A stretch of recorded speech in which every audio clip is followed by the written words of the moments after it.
Lahore high court کے full bench کی جانب سے عمران خان کو چیئرمین پی ٹی آئی کے عہدے سے ہٹانے کی درخواست غیر مؤثر قرار دے دی گئی۔ Chief justice Lahore high court Ameer Bhatti کی سربراہی میں 3 رکنی بینچ نے درخواست کی سماعت کی۔ سماعت کے دوران ایڈوکیٹ آفاق احمد عدالت میں پیش ہوئے۔ انہوں نے موقف اختیار کیا کہ الیکشن کمیشن عمران خان کو چیئرمین کے عہدے سے نااہل نہیں کر رہا۔ چیف جسٹس امیر بٹی نے کہا ہے کہ الیکشن کمیشن کی کارروائی کے بعد آپ کی درخواست تو باغور غیر مؤثر ہو گئی ہے۔ الیکشن کمیشن کے نوٹس کے بعد تو آپ کا مسئلہ حل ہو گیا ہے۔ آفاق احمد ایڈوکیٹ نے کہا ہے کہ میری درخواست ابھی غیر مؤثر نہیں ہوئی، میرے دلائل اظہر صدیق والی درخواست کے بعد سن لیں۔ چیف جسٹس امیر بٹی نے کہا ہے کہ اظہر صدیق صاحب اب تو عمران خان خود درخواست گزار بن چکے ہیں، حلقے کے ووٹر کی درخواست بھی بظاہر غیر مؤثر ہے۔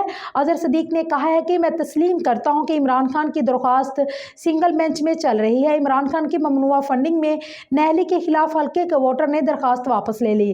عدالتی عدلیہ نے درخواست غیر مؤثر ہونے کی بنیاد پر نپٹا دی۔ لاہور ہائی کورٹ کے فل بینچ نے این اے 95 کے ووٹر کی درخواست واپس لینے کی بنیاد پر خارج کر دی۔